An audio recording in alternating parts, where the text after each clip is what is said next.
This time out, I will be focusing more deeply on some of the history of the Yucatan. This was the heart of the Mayan Empire, here in Mexico and in parts of Central America. Some of these sites are simply astounding.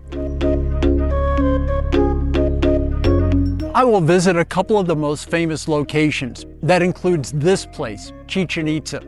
A portion of this site is considered one of the new wonders of the world, and that's where I'll begin my exploration.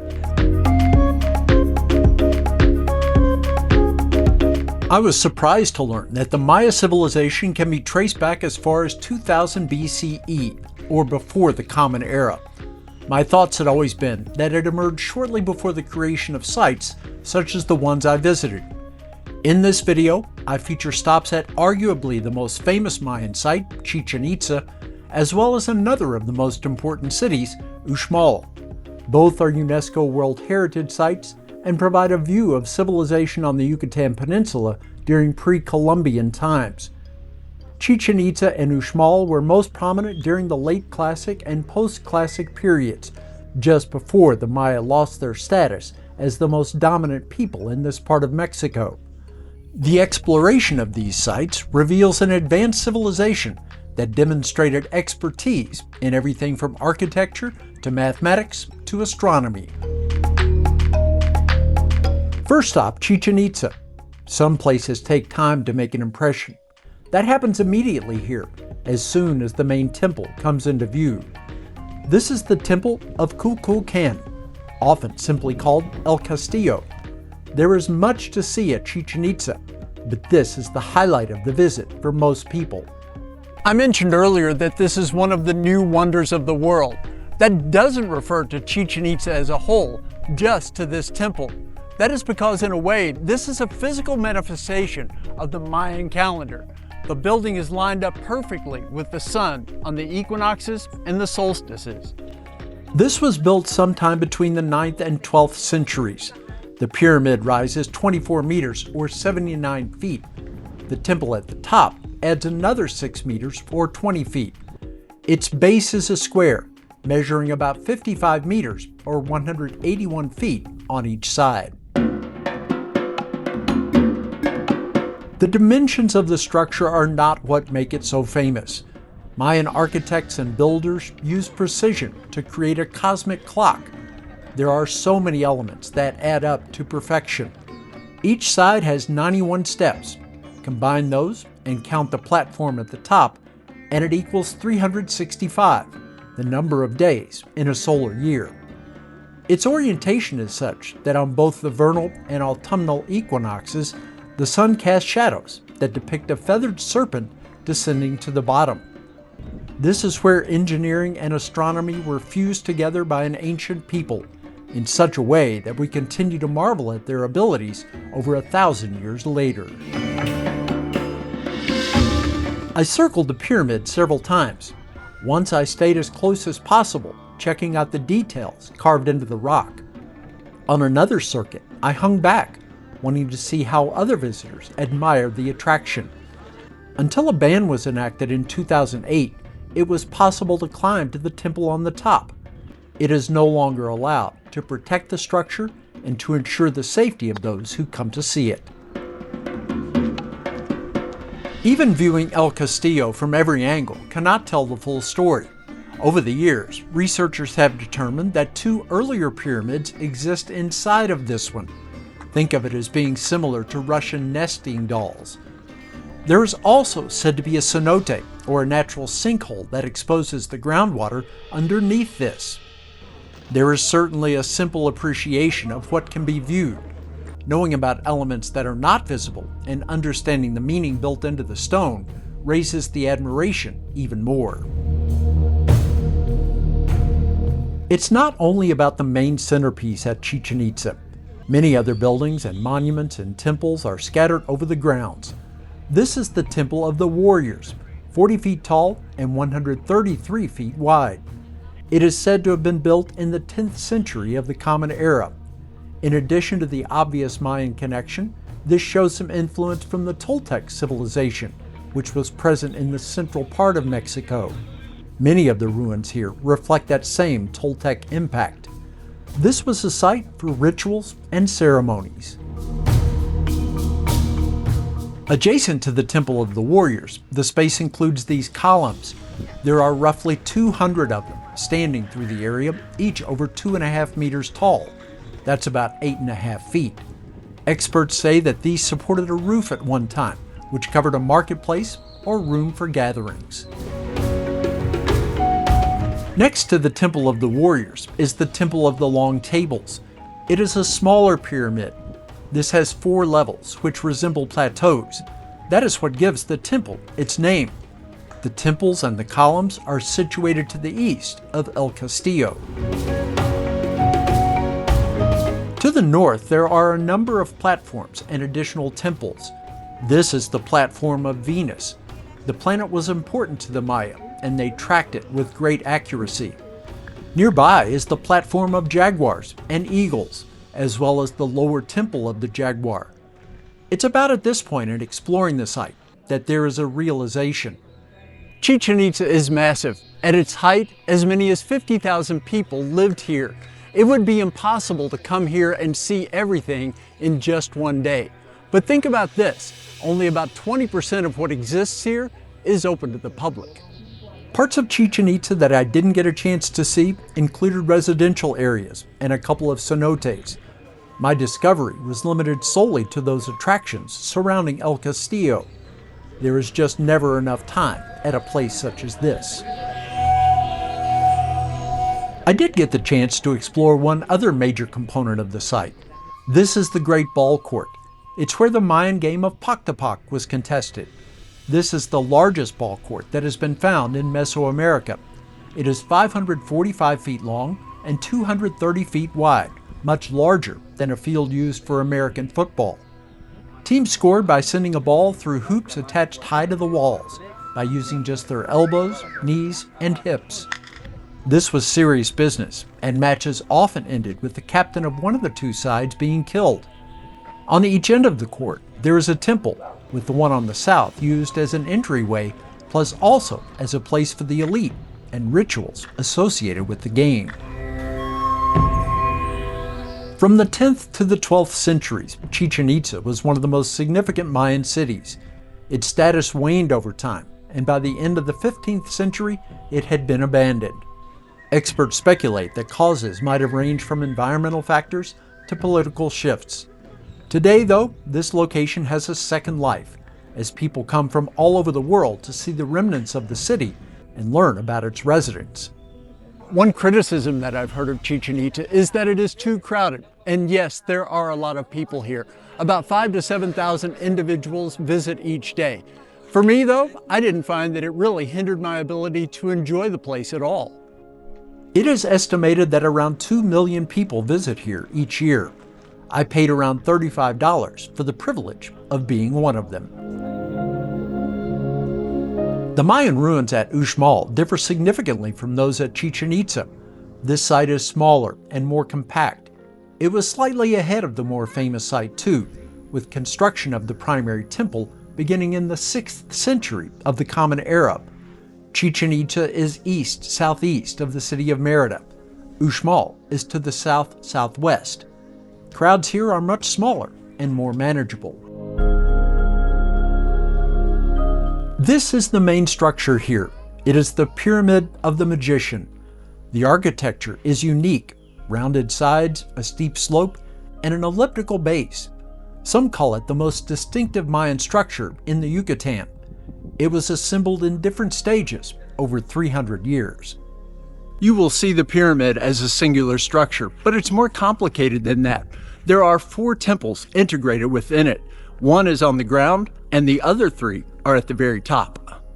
There is actually a 5th temple that is not visible from the outside. Adhering to the Mayan attention to the heavens, the western staircase aligns perfectly with sunset on the day of the summer solstice. The name Pyramid of the Magician relates to a variety of legends centered on it being created overnight. To the west of the pyramid is a collection of buildings known today as the Quadrangle of the Nunnery. It consists of 4 unconnected structures of different heights that surround a central courtyard. This got its name when explorers in the 16th century noted that it resembled a convent. For me, the look and feel reminds me of the quad on a college campus. There is speculation that these buildings were utilized for administrative purposes. I spent quite a while walking amongst the ruins in the area near the pyramid and the nunnery. Some were just stones scattered over the ground. Others possessed walls and columns, which made me wonder. So many people were involved, those who designed and built the individual pieces, those who determined what went where, and those who used the finished products for their intended purposes. As always, when I'm at an archaeological site, my thoughts are purely on the past. There is a lot of it here. This place represents more than 1,000 years of history. At one point, more than 25,000 people called this home. In its writings about the site, the UNESCO World Heritage Organization says Uxmal represents the pinnacle of late Maya art and architecture, while also demonstrating the economic and social structure of the society. The Pyramid of the Magician might be what gets the most attention at Uxmal, but the governor's palace is no less impressive. It sits on a platform that is 50 meters high and has a facade which extends for 328 feet. As you can guess, positioning here is never random. It is aligned with the rising Venus as the morning star and tracks the movement of the sun through equinox and solstice as well. Great detail exists, etched into stones on the face of the palace. If you come here, of course you're going to see the main pyramid, but don't miss out on this palace. It is the one place where you can climb up to a respectable height. That allows you to see your fullest view of the entire complex. Experts figure that this was added to the city around the year 900 of the Common Era. There is plenty more to see at Uxmal. This is the House of the Turtles. There is a jaguar statue in front of the governor's palace. The site also has a ball court. As the time for me to leave drew close, I found another area which included another large pyramid. The site is very compact, but there's still a lot to explore. I had 2 hours here, and I just did not have enough time to see it all. It would have been great to have 5 or 6 hours to explore these ruins. I had a much closer experience at a temple called Kanichkakmo that is located in the town of Izamal. The pyramid is one of a dwindling number of Mayan structures that can still be climbed. While it's possible to reach the top, the stones are slick in spots and crumbled in others. There is a payoff for the treacherous ascent. What a vantage point! This temple is 45 meters tall. With the flatness of the ground all around here, you can see for miles. The horizon, probably 20-30 miles away.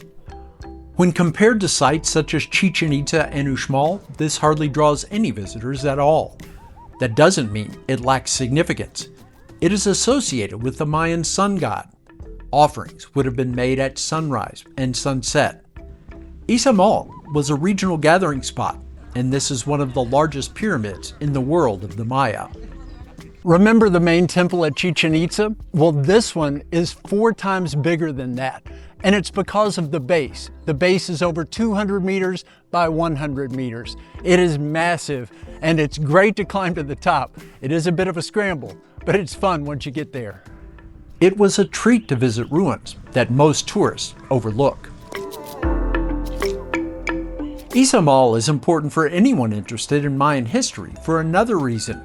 This is the convent of San Antonio, a monastery created in the 16th century. A statue of Pope John Paul II marks the spot where he issued an apology of sorts to the Mayan people. He spoke in support of the rights and identity of all indigenous people in the Americas during a visit in 1993. It is significant that this convent is said to be built on the site of another ancient Mayan temple. If there's one lone place where it's possible to gain a fuller understanding of the Mayan civilization, it might be right here. This is the Maya World Museum in the northern part of Merida. All aspects are addressed here, from the intense study of the heavens to the creation of a calendar, which is much more intricate than the one we use today.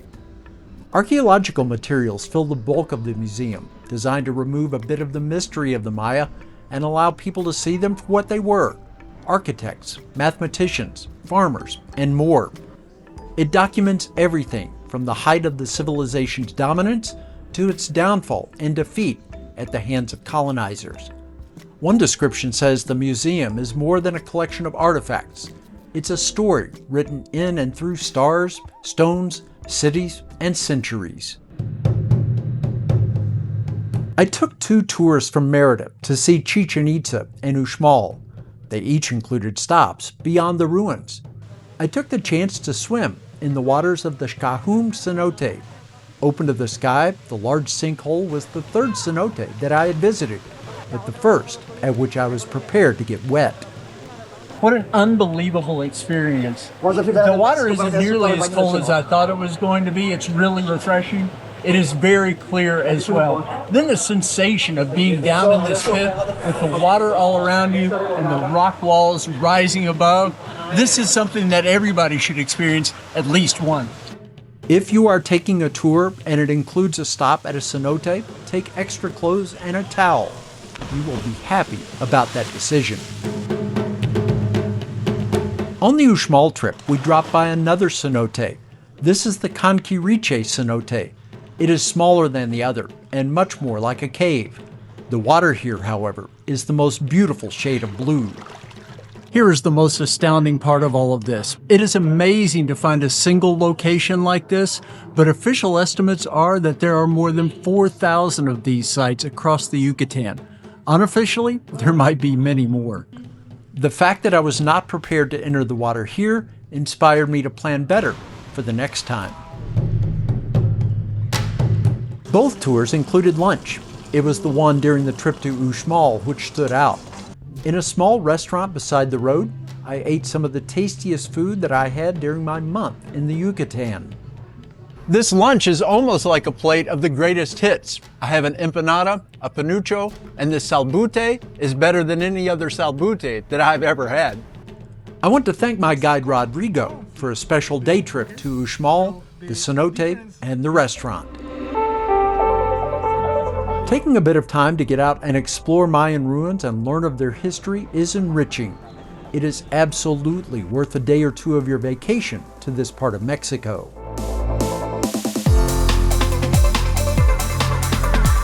No matter where you go on the Yucatán Peninsula, there will be Mayan sites. More than 200 places featuring ruins are open to the public.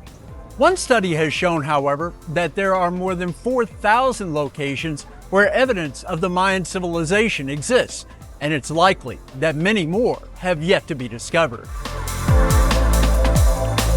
The focus is often on the past, but the culture is very much alive. There are an estimated 7 million Mayan people still living in Mexico and Central America. Mayan languages are also spoken by millions today. Thank you for being here with me on Old, Alone, and Far From Home. I will see you next time.